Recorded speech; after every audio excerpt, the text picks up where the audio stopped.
So let's get it. All right. The intro's up. You know where else to get me. All right. On Rasul, my guy, Cuzzo. Thank y'all for tuning in bright and early on Instagram. Be right with y'all. Y'all know that. Y'all know what to do though, folks. You know where I'm at. Heat100radio.com. Miss Josie, what up, homie? What up, homie? Good to see you tuned in this morning as well. Like I said, you know where I'm at. Instagram at SportsRap CEO. We live right there. We are also Facebook, SportsRap Podcast LLC is the group page, and Heat100radio.com. And you know what it is. So, peep this. We're going to get right into it. All right? We're going to fade this out a little bit.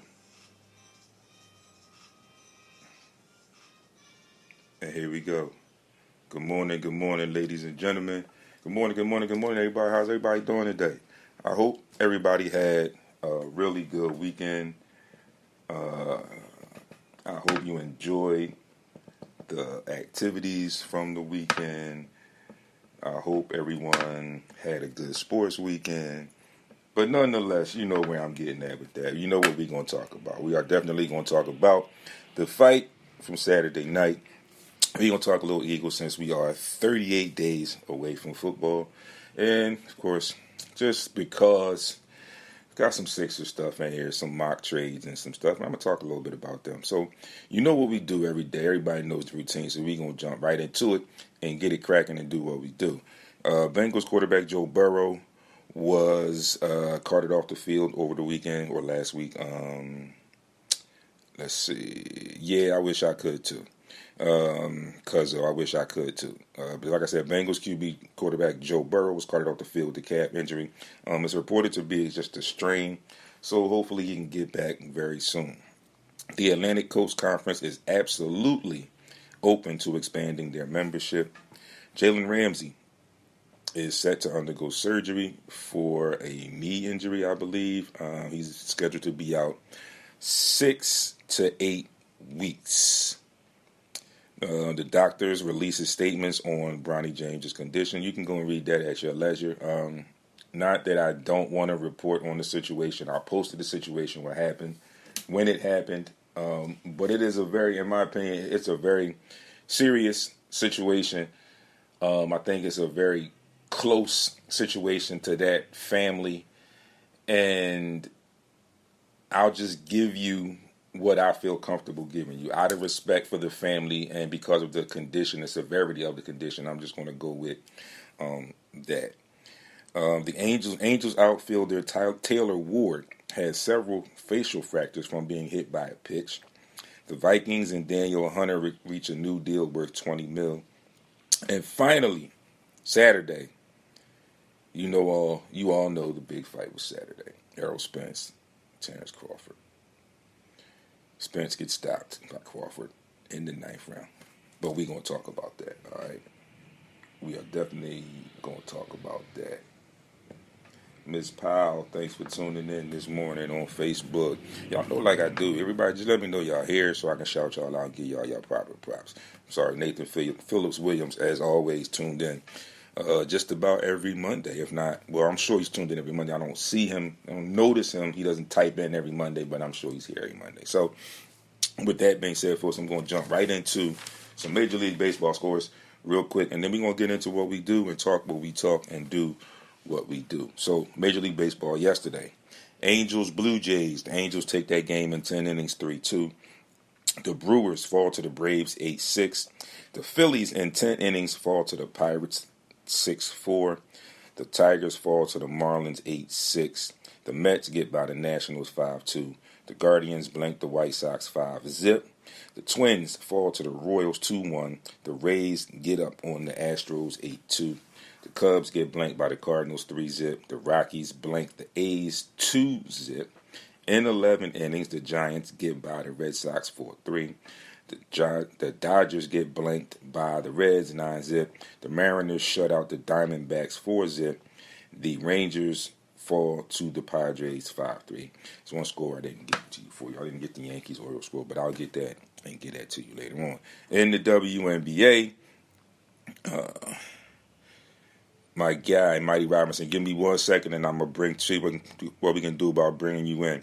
These last couple scores for you guys this morning, the Lynx, 87, Sun 83, the Dream 80, the Mystics 73, the Liberty get by the Sparks 87-79, Mercury fall to the Sky 104-85, the Storm get by the Fever 85-62, and the Aces get by the Wings now 104-91. So we got some people, got my guy here, Mighty Robinson, and you know what it is, Mighty Robinson on Instagram trying to join the feed.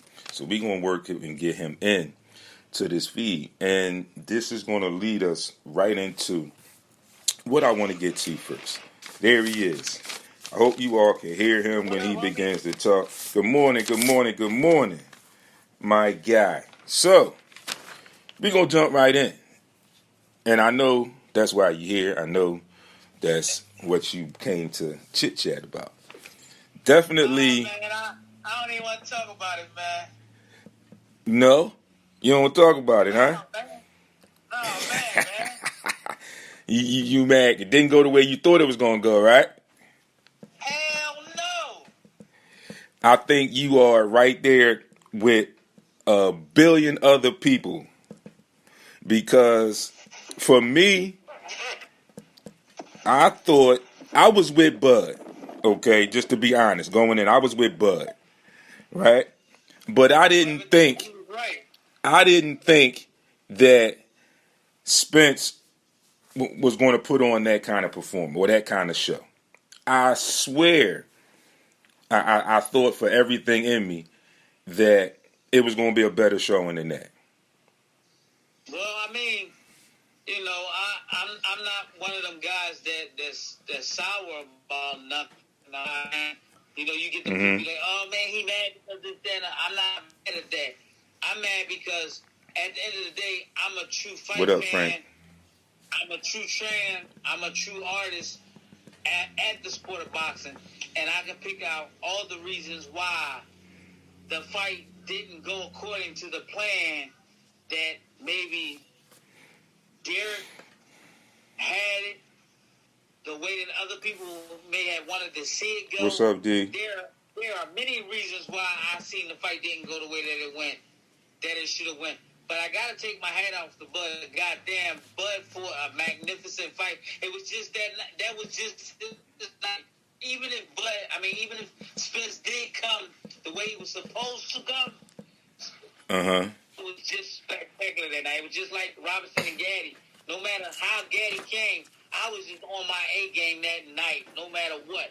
And Bud was just on his A game that night. That's just how it was. That's the way it looked, you know. And I mean, I couldn't explain it any better. Sitting around watching it when I was texting you when we got to, I got to that late second round, and I saw something, and I wanted to say something to the people I was with, but I held it. I waited till the third round, and I said, all right, they gonna feel each other out. He gonna see what he coming with. And I'm speaking to Spence. He gonna see what he throwing, see what's going on, and then we gonna dance. But like you said, the game plan that Crawford had, and he mentioned a couple things after the fact, you know, about strengthening up his jab and seeing how much he was going to be able to take early and sustain it. The jab, in my opinion, threw him off very early.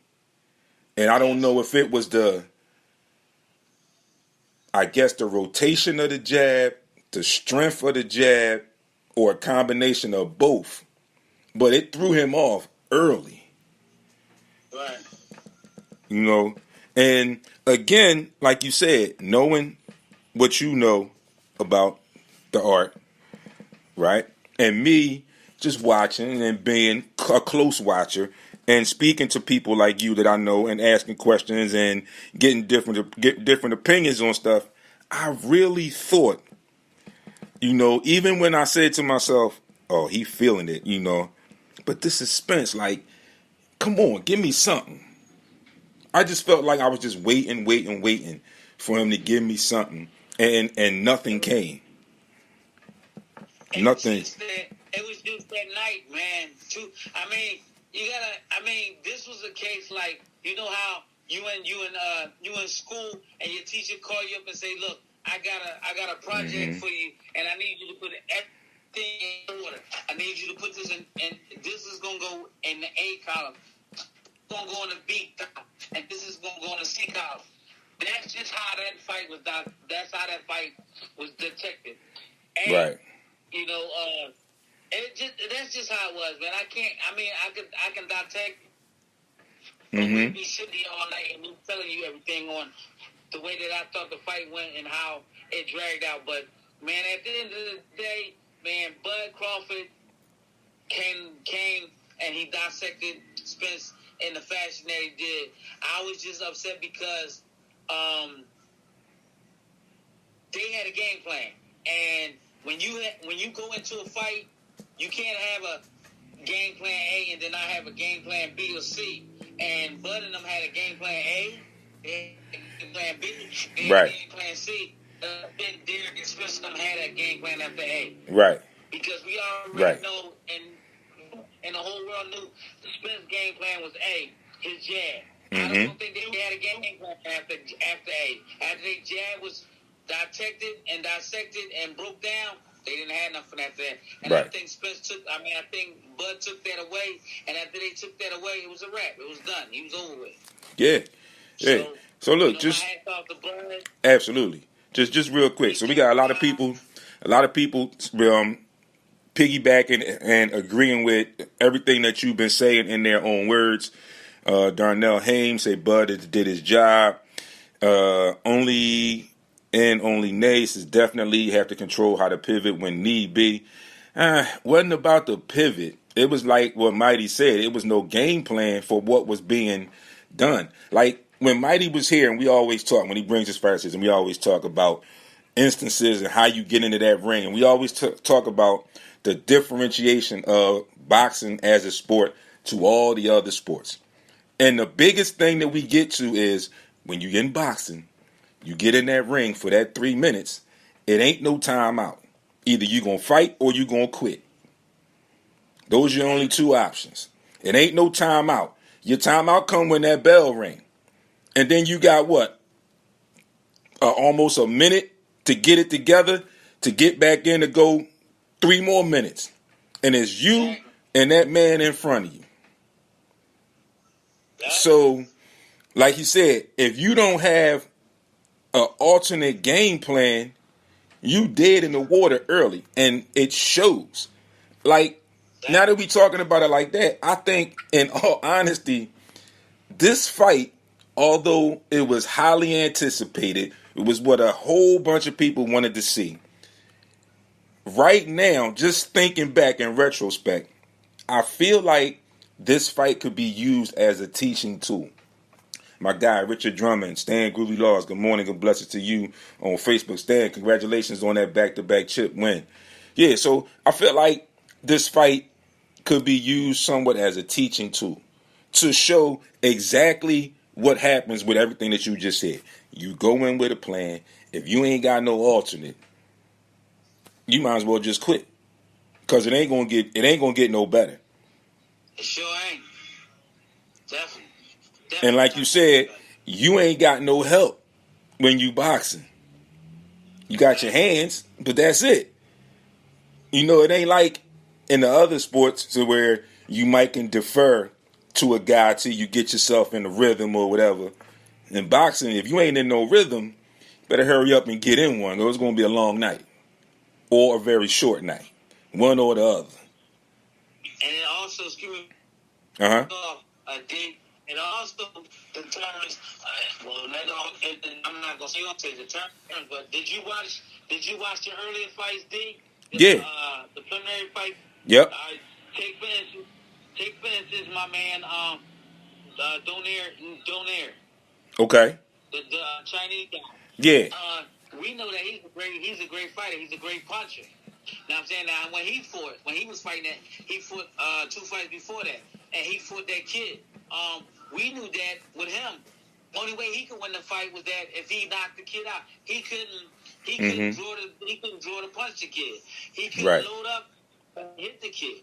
All the kid did was just keep tapping. He was trying to load up. He couldn't draw the hit to save his life. You know what I'm saying? So pretty much that was the same thing with Spence. You know what I'm saying? The kid, Terrence Crawford was just boxing Spence real good, man. Yeah. I mean, he boxed him perfectly, man. Yeah. Really perfect. And the only thing that I could say about, Spence, man, that was a feather in my cap that I really understand. And, a lot of people are going to say, oh, Mikey, you was biased because Derek James is like my best friend because he was on the Olympic team for 4 years, And I can say I was kind of biased because that's my man, and that's kind of why I went with him. But I kind of went with him because I understood their relationship. I understood what he did with Spence for those 4 years. So I was good with that. But me being a trainer, I also understood what made me mad was that I'm kind of heartful when it comes to my fighters, man. I didn't like the fact that he let Spence stay as long as he did. Okay. I didn't like the fact that Spence took punishment that he didn't need to take. You know what I'm saying? Absolutely. I really didn't think that, I think he took a little bit of a beating that he shouldn't have, that he didn't need to take. You know what I'm saying? Sometimes pride gets in the way in this sport, too, Yeah. Pride can be really, really something that stands in the way when it comes to you fighting in this sport. Sometimes we fight and stay a little too long. Like, that's what I thought a lot about my man Roy. I thought Roy stuck around just a little too long when it came to his career. Right. You know what I'm saying? Like, even with James Toney, I think James Toney stood around a little too long. But, sometimes that's what makes us who we are. Right. Why we do the things that we do in this sport. So... But, man, it was a great fight. I loved it, man. Yeah, it was a really good fight. For the most part. You think it should be a rematch? I think so. And I think it should be a rematch for the people. Because when you think about it in a small way, people didn't get what they expected. And some people may argue they didn't get what they paid for. You understand where I'm going with that? But I'm just saying the way the fight went. I'm just talking like in general. You're gonna have them people that's gonna say, I ain't get what I paid for. I wanted to see Spence this and that and everything. Not the people understanding the art. Just the fan base I want to see them rumble and whatever. Not knowing everything that you just said. It's a game plan in this, and you got to have a backup game plan, and then you got to do this. And like they say, counterpunch is in there. You got to have a counter reaction. So we understand that. But I'm just saying, like, it's going to be some people that's going to rumble and say, yeah, I ain't getting my money's worth. I want to see another one. I want to see another one because of what I said to you in the very beginning. I expected more from Spence. Okay, let me ask you this, D. Uh-huh. Do you think that with the magnitude of the fight, do you think the magnitude of the pressure of the things that happened, Spence prior to the fight took an effect on him, like the car crash, the accident that he just had with the kid that didn't have license and all that? Do you think that took an effect on him? I think so. I think that was. I think that was in his head. Okay, I get you. See, I get why you say that. Yeah. I think that was in his head. Yeah. That's why I don't think it should be a second fight. I think it's now actually like when a couple times when he got hit, Spence don't react. As soon as he get hit, he'll react right back. I seen him get hit a couple times and didn't react at all. He got hit and he didn't react at all. Right. I look at a lot of that stuff. I look at that's of course. What this coach does. Of course. You know what I'm saying? Definitely. At a bigger weight, they talking about they ain't fighting at 47. They talking about fighting at 54. Now you talking about a bigger weight?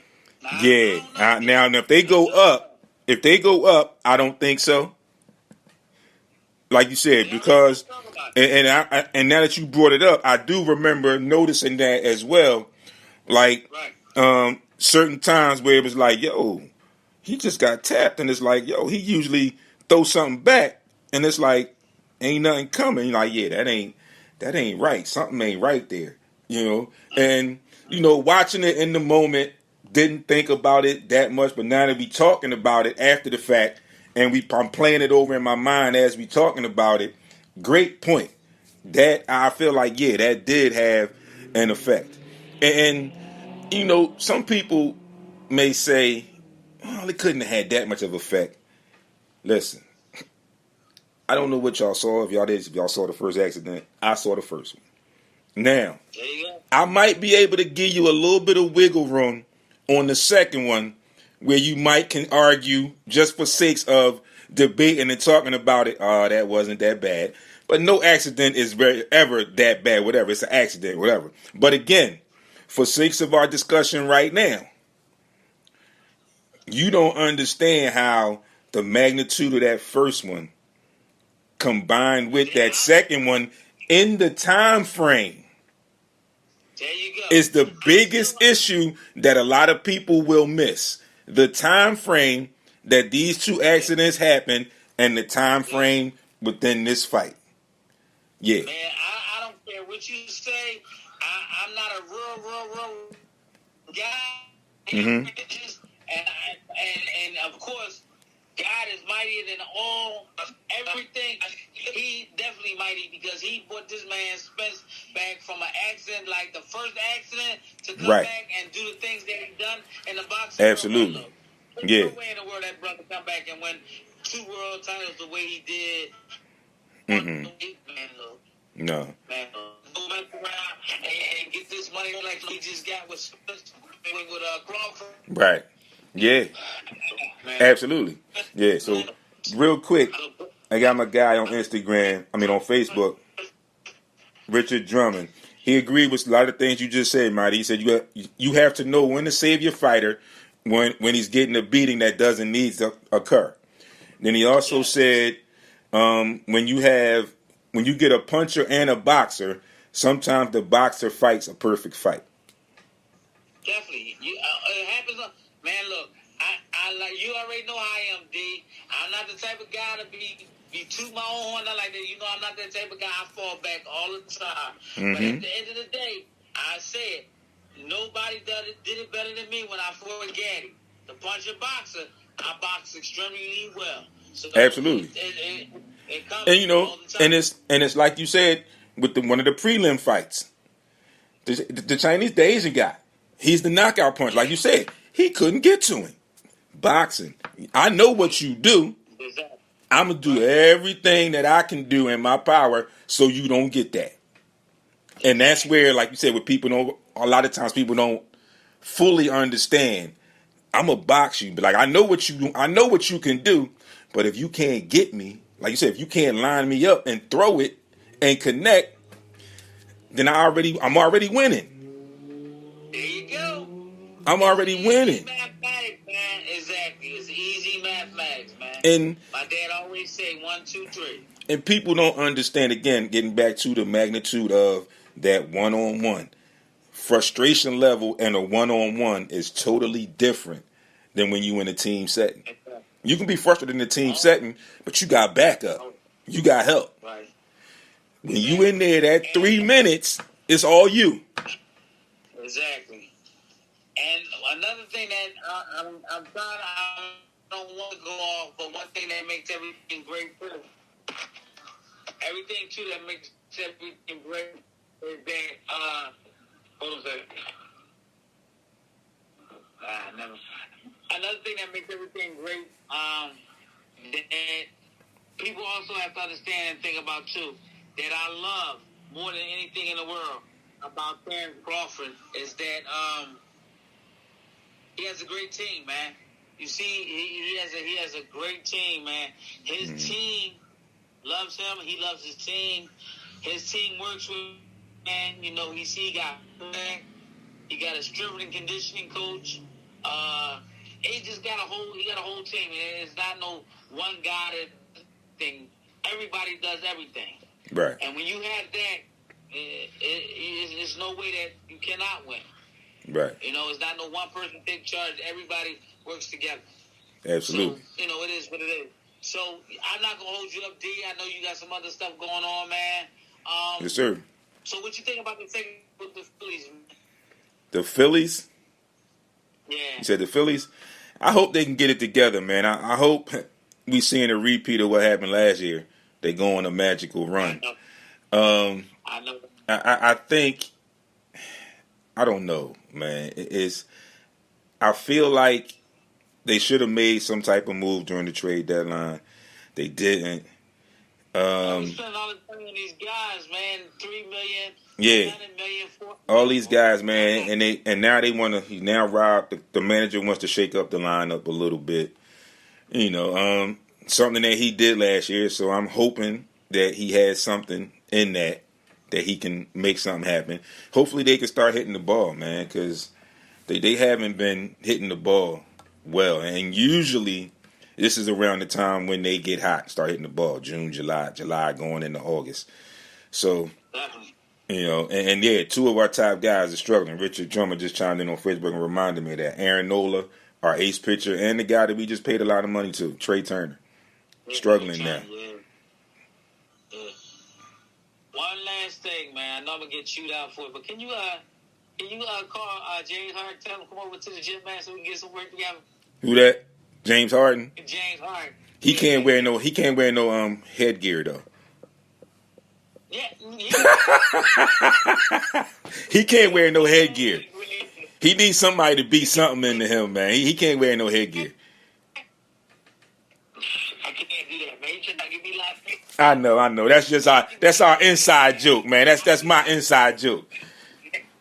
Yeah, it's that whole situation, man, is crazy. Like I don't, it's like I said last week. I don't like it a lot, but I understand that's the NBA today. Not much I can do about it. Sit here, but talk to y'all about it and try to make some sense out of it for you. That's about it, because it ain't making a great amount of sense for me. I don't understand why you ended up where you were. Big Mooch, thanks for tuning in. Homie on Instagram. Built on Principle 007 as well. You had a very good season here, and then you let your frustration get a hold of you, so to speak, where you allegedly didn't like, but all you had to do was go out and play. Just go do your job. Exactly. You go do your job, and then you go to management and say, look, I did what I was supposed to do. I'm not comfortable with this. You get the guy fired, and then it's like he got fired, and then you still decide, all right, after I talk to the new coach, now I still want to be traded. So you just leaving your teammates in limbo. Just leave them hanging. Out the dry, bro. But again, like I said, the best situation for the Sixers, believe it or not, business wise right now, is you have some people in that front office and Daryl Morey who is not going to just give you away. Like he's already stated, and he's adamant about what he said. He said, I'm not going to give him away unless I get a player of that caliber back, something close, or some assets that I can turn into that type of player. If not, we don't have a deal. And then on top of that, he opted into the contract. So if nothing comes up, they don't have to trade him. He's under contract. But don't that make shit even, excuse my expression, but don't that make things even then he still got to play. Mm-hmm. He don't have to play. He made the shit even worse. They ugly because he got to travel with us. We got to sit around this nigga. He got to come to practice. Then if he do play, he still can stink up the squad. Yep. That's the one caveat. That's the most difficult caveat in it. And I think if nothing happens as far as a trade before the season starts, in my opinion, you got to bring him into the office and just lay down what it is. Either you're going to come and play, or we're not going through the annex. Either you're going to come and play, or you're going to do the John Wall. I'm going to come to the game. You're not going to suit up at all because you're not going to disrupt us as far as playing on the court. You're not going to play. If you're not going to play, then you're not going to play. It ain't going to be I'm going to sometimes play, I'm not going to play, or I'm going to be able to disrupt. No. And I think that if that happens, it gets to that point, it has to be done very early. Training camp, bring him in the office, see where he's at, and let him know we not going for your BS. This is what we doing. If you ain't on board with this, then you do this. And if you don't do this, then it might get to, and I hope it doesn't. I don't think it will. But, again, it could get to the fining and all of that. I don't want it to get like that because that got ugly. And that's a big mess. Man, that's crazy, dog. You a grown-ass man, and we got to go through this? Yeah. This really what we got to go through? Yep. And you getting paid like crazy already. Yeah, like crazy, stupid money. Yeah. You be sitting around on the bench or sitting back in a hotel room eating some hot dogs and oh, my gosh. Mm-hmm. Yeah, nigga. Tell a nigga I want to see him down at the Spectrum for a workout. Yeah. I sure will. If I get close enough to him, I sure will. If I got Richard, he talks about the owner. He says the owner is non-existent, who doesn't speak about the team unless it's a layoff half his employee. Yeah. Well, that's because one of the owners they have, the majority owner they have now, Josh Harris, is basically a business flipper. He just bought in on the Washington Commanders. He owns the New Jersey Devils and a couple other teams. So he's just a business flipper.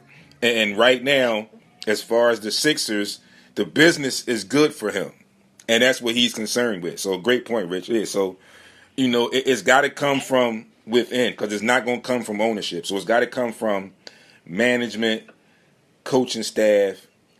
And I'm kind of hoping that one of the new assistant coaches, Rico Hines, can talk to him a little bit because they seem to have a good relationship as far as in the off-season workouts or whatever. But who knows? This dude is... I hate to cut you. I got one of my clients I got to work with. All right. I'm going to keep up with you, man. And we Absolutely. Let's get together one day next week and let's go to lunch or something. All right. We could do that. All right? Yep. I'll talk to you, man. Love you, man. All right. Love you back. Appreciate you. All right. Yep. All right. All right, folks. So there you have that. Shout out to everybody else that tuned in on Instagram. Watson Jerron. Let's see here. Ryder, man. I hope I'm saying all of these right. Let's see. Watson Jerron. Ryder, I am. Nephew. Marv's, the world, my nephew from all the way in Arizona. Thanks for tuning in, young fella. Everybody else, thanks for tuning in on Instagram. Everybody also on Facebook, thank y'all for tuning in as well. So we talked about that fight, and we still can talk. We can go a little bit more. I had the legend, Mighty Robinson, talking about it, and let's see here. We talked a little bit, jumped in. He closed out with jumping in and asking me a question about the Sixers and the Harden situation. So got a question, something here on Facebook. Richard Drummond, he says, let's see if Nurse can do some things with these players. He did wonders with load management in the past seasons with other players. Yeah, Rich, I'm going to talk about that in a second. Matter of fact, let me just get this out the way. Like I said, one of the things I felt like Nick Nurse could do, and this is piggybacking on the matching of the offer sheet for Paul Reed and bringing Paul Reed back. I feel like, in a way, and again, let me just say this before I start. I'm not, comparing Pascal Siakam and Paul Reed as far as players. I'm basically going in and envisioning what I feel like could happen with Paul Reed and similar things from Siakam with the similar coach. So basically what I'm saying is I feel like since I don't have a comfortability level in giving Paul Reed an actual position, like I said, I don't feel like he shoots well enough to be a 3. I don't think he's skilled enough in the paint to be a 4, and he's just definitely not a 5. But I think with the help of Nick Nurse and him being that tweener, which I felt like Pascal Siakam was, I feel like Nick Nurse can do some things in his style of offense that will assist Paul Reed in becoming a more contributive player on this roster. I don't even know if that's a word, but let me just say, I feel like Nick Nurse can make him be able to contribute more to this team. Okay, yeah, Richard, they have a similar skills to develop them. Yeah, that's what I'm thinking, and that's where I was going with that. When I felt like, I think he could do some things with him. Like I said, again, not comparing the person as a player, but they're very similar. But I think with the coach that understands what skill set he has and how he can fit in, will be able to make some adjustments and some movements and do some things with Paul Reed. But backtracking a little bit, back to the fight again. A lot of stuff that Mighty brought to us this morning was very, very much on point as we expected. But some stats real quick on that fight. Okay, with the jabs. Let's see real quick. Richard says, I think Nurse can help the younger players get experience and develop Rivers like vets. Yeah, like I said, Doc was one of those coaches who was an old school coach, so to speak, and he was in his ways. So it was like I felt like this is my system. I've had success with it. I'll put players in as I need to, and I just need to work this system, and I'm going to work it and work it and work it. And sometimes you need to be able to do some things on the fly, and sometimes in this new age NBA, you need to listen to your players and feel what they're saying and make them even more comfortable and successful.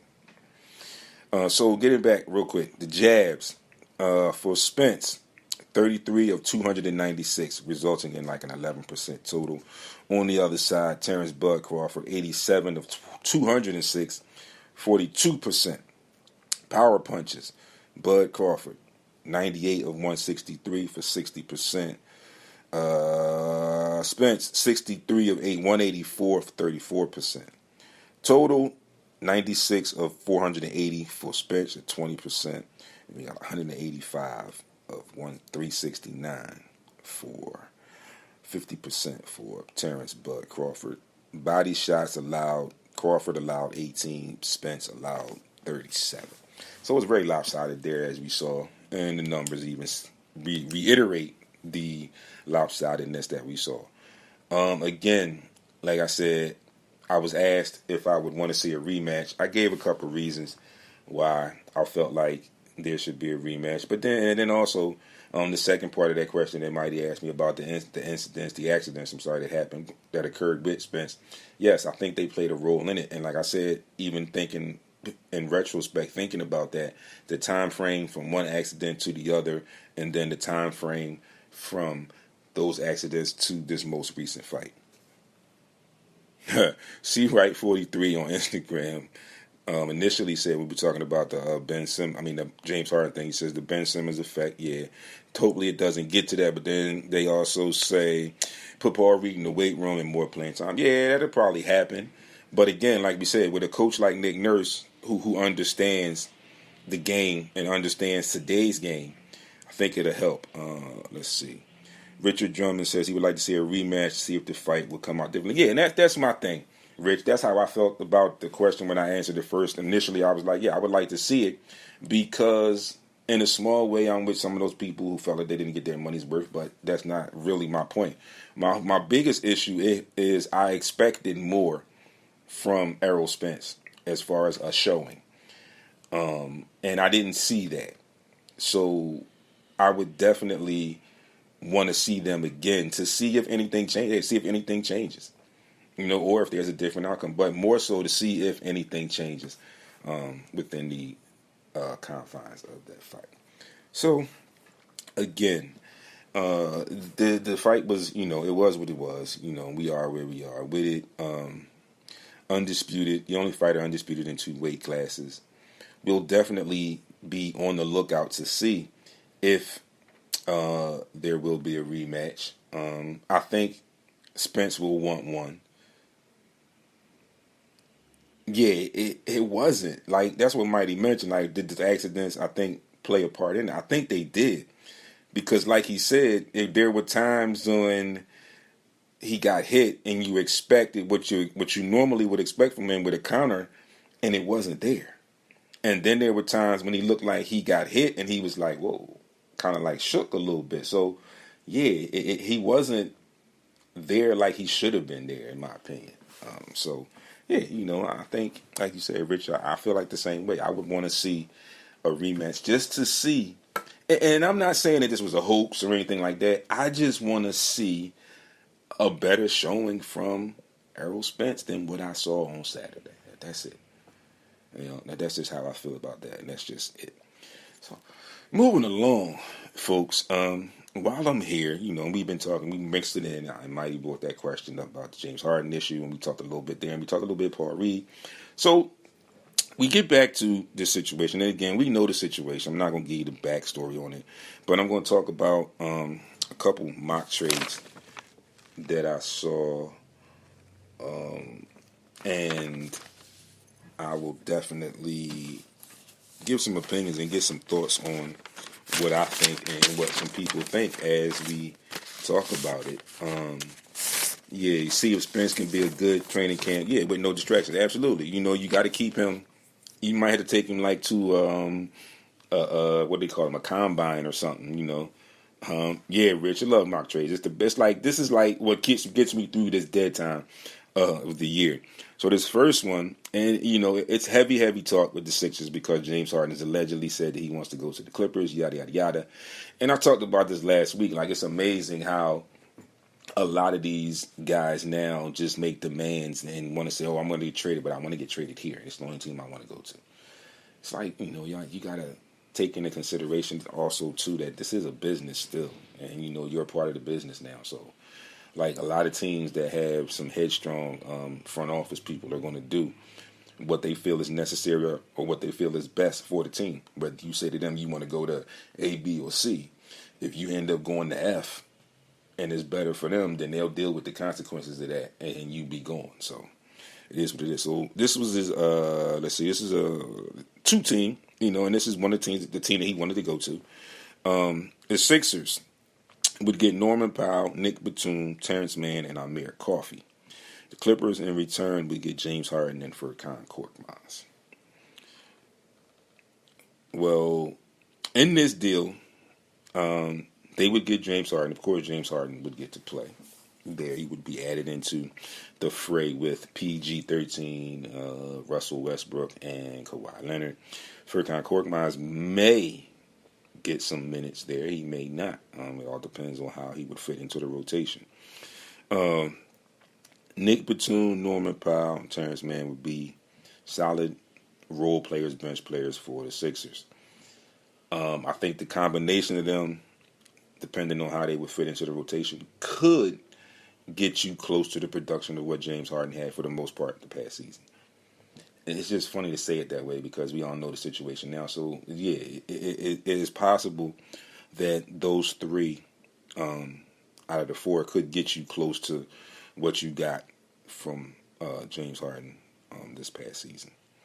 But, again, early in these talks, the Clippers had put out that they didn't want to part with none of their young talent. So I'm guessing that Terrence Mann could possibly be in part of that young talent. Nick Batum and Norman Powell are a little older, so they could possibly be able or be willing to move on with them. And a couple of the mocks I also saw Marcus Morris's name in it, and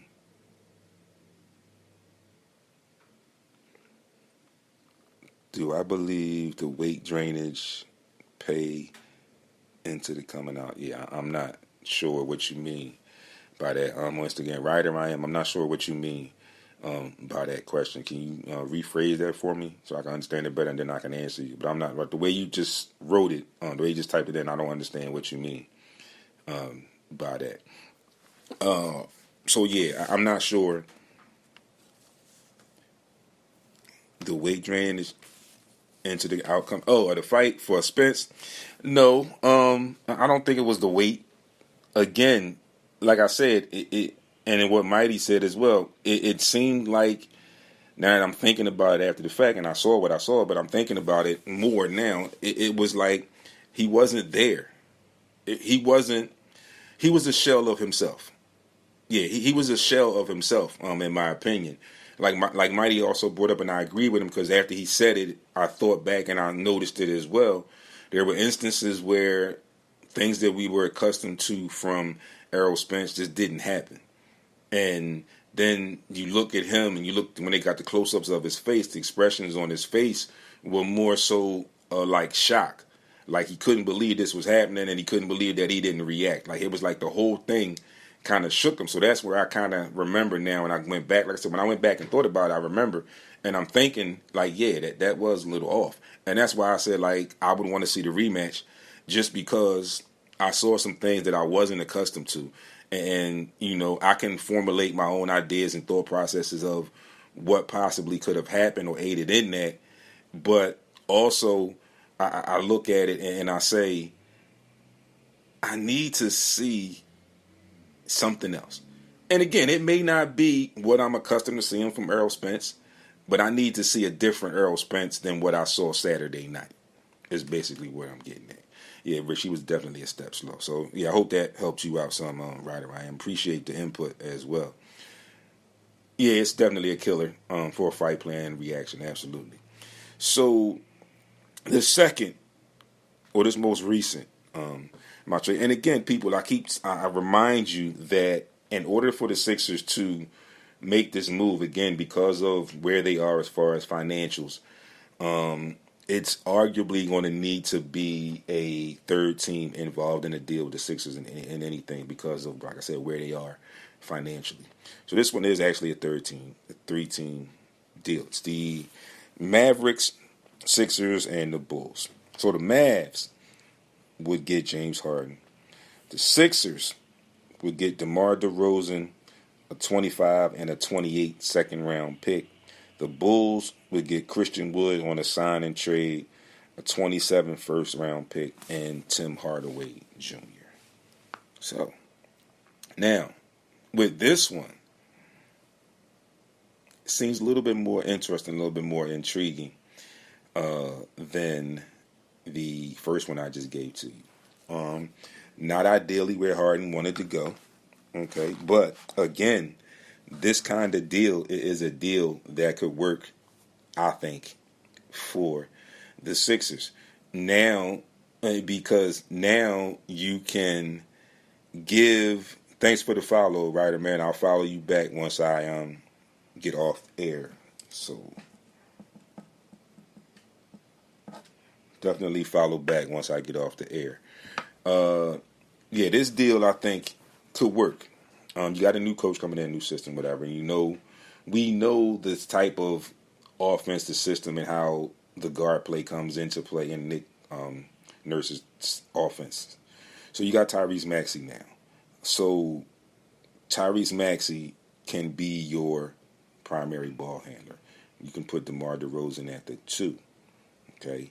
Now, depending on what happens, we would have to find a 3. Okay, you can either put Tobias at the 3, but then we have to find a 4. If PJ stays around, you can put Tobias at the 3, PJ at the 4, and Joel at the 5.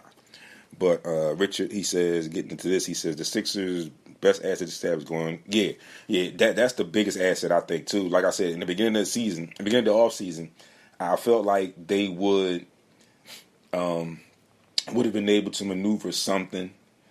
Because it was an expiring contract, but hence we didn't get anything, again, contract-wise, and in the market for that particular player and in that particular contract. Very similar to the James Harden situation, where the market wasn't what he thought it was, so he opted in and didn't ask for a trade. And again, now the trade market is not what you expected. So, it is what it is. But again, this second one, like I said, this 3-team deal, you can bring DeMar DeRozan in. DeMar DeRozan can give you the points. He may not give you the assists, but he does the things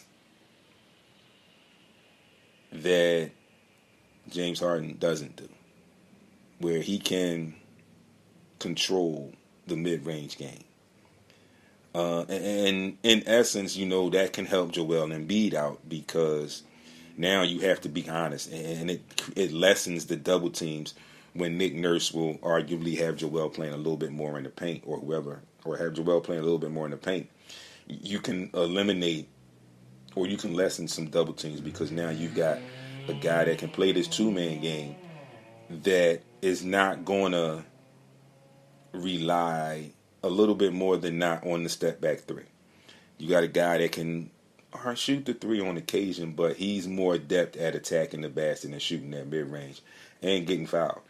Richard says, I like Rosen and Maxey together. I think at the trade deadline will be more valuable with the Harris project. Yeah, that's probably, I said that too. After when I saw that he didn't get moved, I said the same thing. I said it might come to that point where a team may want to borrow for that half a season thinking they might have a push, and then they know it's an expiring contract, so it really won't hurt them that much, really won't hurt them at all.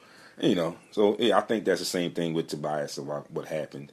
And I think at that point, the Sixers would be arguably looking to, again, get something close, maybe some more role players or whatever, and then looking at getting assets moving forward to bring in some other stuff and some other pieces. So, with the assets, you can either bring in some other pieces or you can use them in other trades, and do some things. So we'll definitely keep our ears, my ears to the string, and see what happens with that. There are also some things going on in just NBA in general.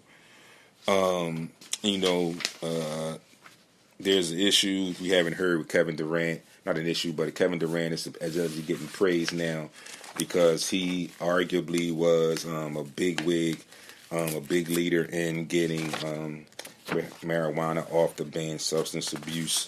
The banned substance list in the NBA. So that was a lot of talk. But then I saw another article, and since I'm talking NBA, and it says the 4 teams that are feeling the heat.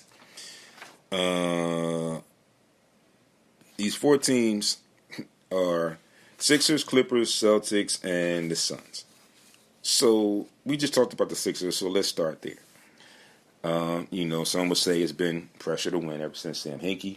We all know that. We all know that situation. That was the start of the process. For the past several years, we have not been able to get out of the second round. The Hawks 7-game series was really tough. This one, most recent one, is right up there also with it because we had guys that quit on the team and on the city and on the organization. So now we go into the off season. You have some comments that Joel Embiid has said that the media has twisted into their own way and given an impression of something that could not be the base of those comments. You have your second star coming in and requesting a trade after he soured from the past coach. Morey does have to prove a lot.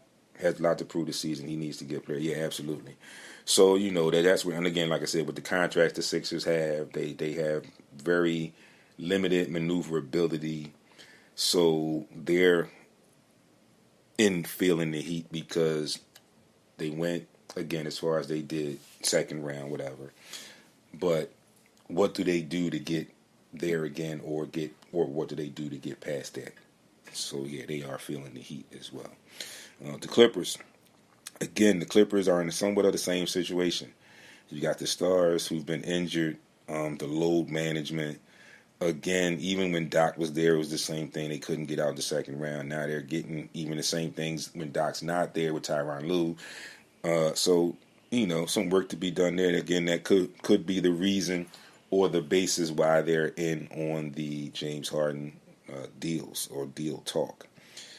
The Celtics, again, for the Celtics, you had so much success. You brought in Kristaps Porzingis, you dealt away Marcus Smart, you give Jaylen Brown a record $304 million contract. Wow. Does that really put you back where you are? You had some free agents. You moved Malcolm Brogdon. So now, who plays the point guard position? Where does Porzingis and Jason Tatum play? Let's see. Embiid is backtracking off the comments about maybe not wanting to play here. Yeah, 2 things. Do you trade Embiid now, get max value, or wait? Because honestly, I think Embiid has 2 or 3 great seasons left with all the injuries he has occurred. Yeah, yeah, Rich, I don't trade him now. You know, I know what I can put around him now. I know, in essence, in a small way, or in some other ways, what I need to put around him. So I don't trade him now. I hold on to him. Yeah, I hold on to him now. And again, like I said, yeah, he is backtracking off of those comments, but he really shouldn't have to, because again, although I am a member of the media, a lot of the mainstream media tends to portray those comments and things like that in a way that could possibly not be what they were meant to be, like I just mentioned. So yeah, and then you chime in with that. So yeah, it is what it is. But getting back to the Celtics, like I said, you got Porzingis. Like, he's big, long, tall, but is he really a 4? Do you really want to put Jason Tatum at the 4? And I think if we play him at the 4 in heavy minutes, it will take away from his offense. So, yeah, hot seat there for them. At some point, do you start building around Maxey? Yes. And I think that is the plan for why they didn't re-sign Maxey this year, and they're going to do it next year, to see what happens and see what they can bring in to get another player to bring in to coexist with Maxey and help along the way. I think that's what's going to happen there, Rich. And the final team, the fourth team that could be in heat, is the Suns. Again, like we said, they made the trade for Kevin Durant. You moved Chris Paul, yada, yada, yada. Didn't come together in the playoffs this year. Okay, so we'll see what happens. But they got rid of the coach. So they also have some work to do there. It's really what teams end up doing, what players they can bring in to get things going again. And again, that Bradley Beal, Devin Booker, Kevin Durant, all those guys are ball dominant. I remember when the Celtics had 5 guards, now struggling to get it. Yeah, absolutely. Absolutely, Rich. And yeah, that Suns thing, who's going to take the last shot on any given night? How do you determine that? How do you differentiate that? And who's going to actually run the show when you have to play a half-court offense? Now you don't have a point guard. So, again, we'll see how that plays out in the long run. So, that is your NBA talk for today. Moving along, we got some NFL talk. So, 38 days until football. Okay, the Eagles are in training camp. Things are reportedly going well.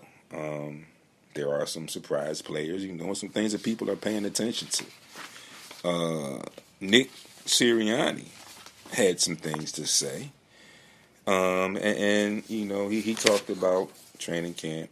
He talked about the things. And, a lot of times now, since he's been here a couple years, you kind of have to take the things that Nick Sirianni says and then take a second and reevaluate them, if you will, and look at some things. What he said about the running back group, Nick Sirianni. Linebackers got some surprising players playing well, absolutely. Nick Sirianni said about the running back group, and I quote, "Everybody has an opportunity to earn roles, and looking forward to watching that position group battle because there's a lot of good options there, and so they'll rotate throughout. It's just Mo sent a request. I don't know who Just Mo is. You'd like to join the video? Let me see if I can get you in real quick. In a second. It's Just Mo. All right.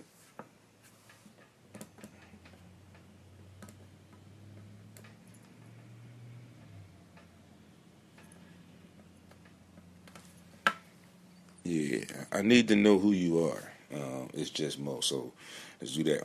Nick Sirianni went on to say on the offensive line positions. He was at Cam Jurgens. He's going to start at the right guard position. Let's see. They brought back Dennis Kelly. Avoiding the Super Bowl hangover. Roseman mentioned that they aren't dwelling on how last season ended, and instead are focused on the fact that this year they are starting from scratch. Absolutely. You kind of have to eliminate that and take that out of your mind, where people talk about that Super Bowl hangover. And I'm hoping that they don't get the Super Bowl hangover. I feel like they are, in a sense, starting from scratch, if you will. Some other Eagles notes. Just a quick one. The Kelly Green jerseys have been released. They have been leaked, but now they've been released. They will wear those twice this year.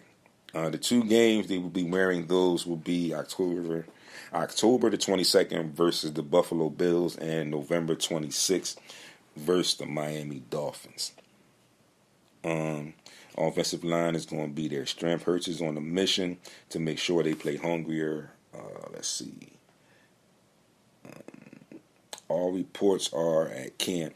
Yes, indeed. So, I like the fact that Jalen Hurts is going to continually stay hungry. Eric Rook, thanks for watching on Facebook. Would I dump Sermon, Penny, or Scott for Dalvin Cook? Yeah, I would dump Penny. If I had a chance to dump if I had to pick one of those 3, my pick would be Rashad Penny to dump for Dalvin Cook. Because you can use Sermon and Scott in the special team. So, yeah, I would dump I would dump Penny. Also, rumors are that Howie Roseman is lurking around the safety market. And then there's also that talk again. The whispers are beginning to come up again on one Buda Baker, disgruntled safety for the Arizona Cardinals. Listen, yeah, Cook has been injured last season, yeah, but I just answered the question, Rich. He asked me, when I just answered that question, what he said, would I dump any one of those 3 for Dalvin Cook? And although Dalvin Cook has been injured, yes, again, that's why I said Penny, because Penny's been injured too, so I'm just getting another injured guy, and I still got my 2 special team guys that I could use if need be. Howie Roseman, again, lurking around the safety market. The rumors are starting to begin. The whispers are beginning to come up again. Yeah, he's very good. All y'all know, again, he has been hurt, but he's very good. Yes, he is very good. Could the Eagles, Howie Roseman, make a move for Buda Baker? Well, we've seen stranger things happen. We don't know yet. Definitely, since the whispers have started, I saw that post last night. I saw it early this morning. I'm going to definitely do some digging, some research later today and see if I can find something out to help you guys all out in that situation. But anyway, again, if that happens, with the surprising play of, like Richard brought to my attention again, and Rob reminded me again, the surprising play of some linebackers that are in camp right now. Listen, I think this team, with the veterans that they have, with the guys that were there last year and the run that they had last year, and how things played out, like I said, I don't think they're dwelling on it. I think they're using that as the motivation. Whereas like the Jalen Hurts thing, where he's always hungry, where I got a little taste, but I need to taste a little bit more. I got the sample size. Now I want the full meal. And I think they're going to use that as motivation to help throughout the season, because it's going to be tough. You also have the target on your back. You didn't win it, but you got there. So in your conference, you are the king of your conference coming into the season, so you have the target on your back as well. Surprisingly, yeah, Cook with the Vikings was a beast. He 25 30 carries. With Sirianni, no one gets. Yeah, right. I forgot about that. He likes to spread it around. So, yeah, that's a good point, Rich. Lastly, real quick with another Eagles note, I saw something else. And there's been a lot of talk about receiving cores and all of this and all these kinds of things. And the last couple of weeks, we talked about the Madden ratings and all this other kind of stuff. And, well, one Randy Moss, arguably one of the greatest wide receivers to play the game, has come out on record and has stated that he feels that the Eagles' A.J. Brown and Devontae Smith are the best duo in the NFL. He only slightly compares them to the Bengals core, but ultimately says if he had to pick a 2, his pick would be Devontae Smith and A.J. Brown. So, that speaks volumes. From, again, like I mentioned, arguably one of the best receivers to ever play the game. To call these two guys his best two in this position. The wideouts are going to be A.J. Brown, Smith for dynamic duo. Let's see. Ruth is getting back to the Dalvin Cook debate here. He says he'll take 15 carries from Cook over 10 from Penny and 5 from Swift. Also, Richard, he says Penny and Swift both get hurt every year. Cook plays through injuries. Yeah, that's an argument that can be had. I'm liking this dialogue too, because you both are bringing up some really good points. But again, like I said, I would get rid of Penny because, like I said, I feel like I can use Scott and Sermon on my special teams. Wouldn't use Cook on my special teams. I wouldn't use Penny on my special teams. So it would be my two primary ball carriers would be Swift and Cook, and then it would be, the others would be Scott and Sermon. But again,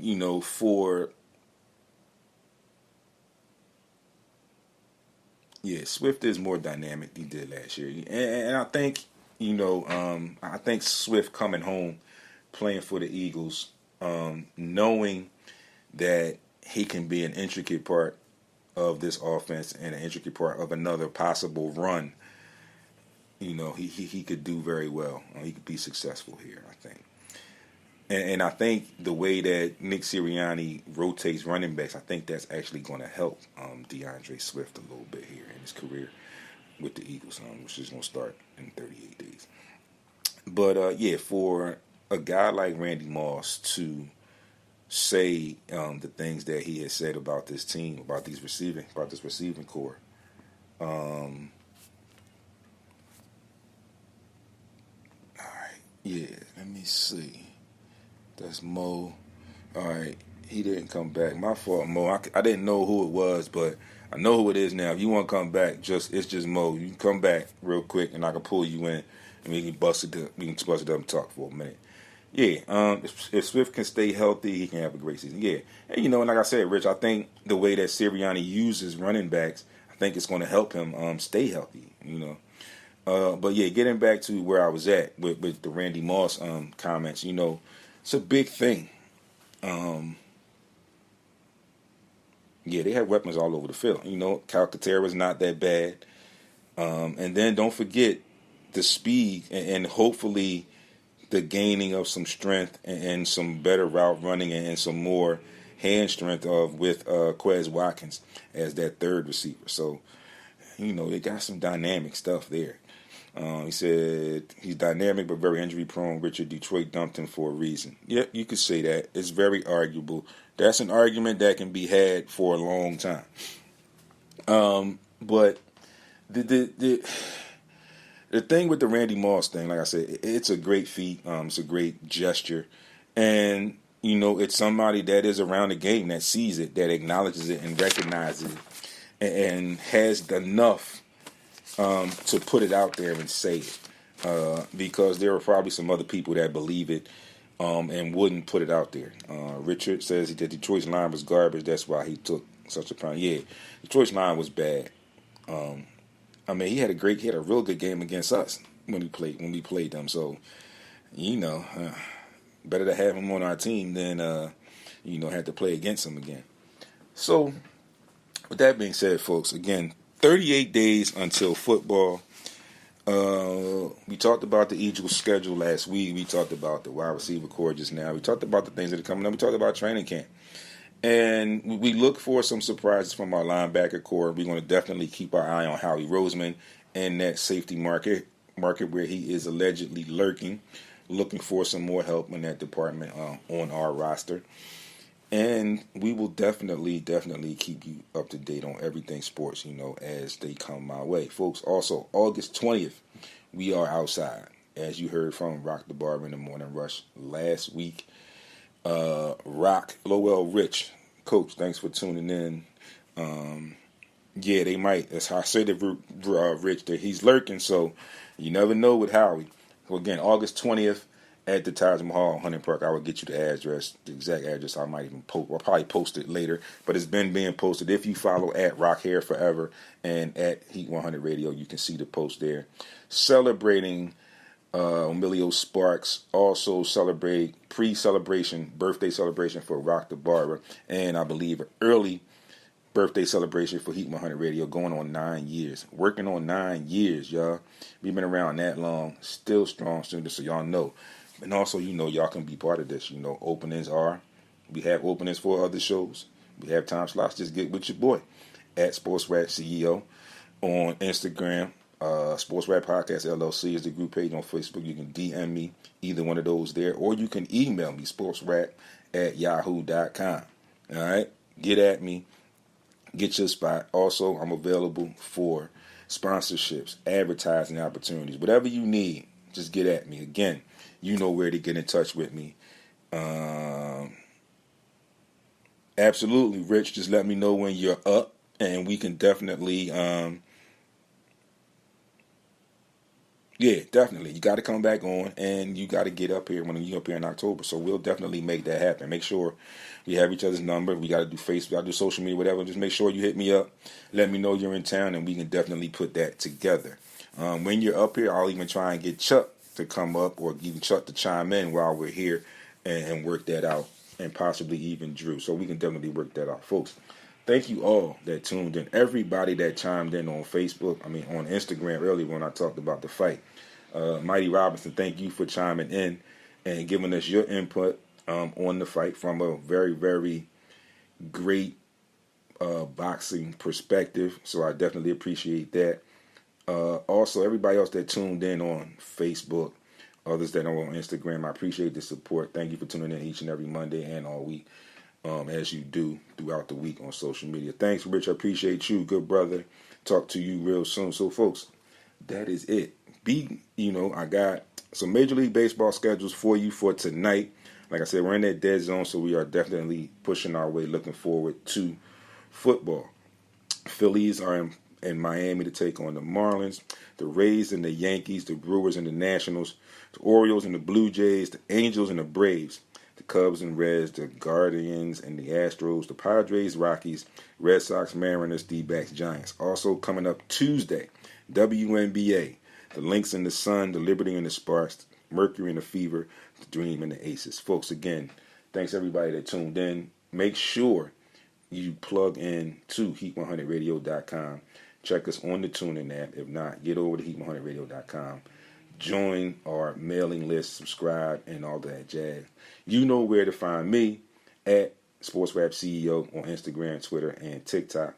SportsRap Podcast LLC is the group page on Facebook. Webpage SportsRap webpage SportsRapRadio.com is the webpage. Email SportsRap@yahoo.com. And finally, YouTube, SportsRap TV. Make sure you get over there. Subscribe to that channel. Check out the videos. Hit the thumbs up on the videos that you like. Then hit the bell so you will notice and be notified when new content is up. And also, you can find this audio later this week on iHeart, Apple, Google Podcasts, Spreaker, Anchor, and most of your podcast outlets. Folks, again, be great on purpose. Get out, enjoy some of the sunshine. I'll be with you all the rest of the week on social media, so stay tuned. Peace. Thanks, everybody, for tuning in. Talk to y'all soon.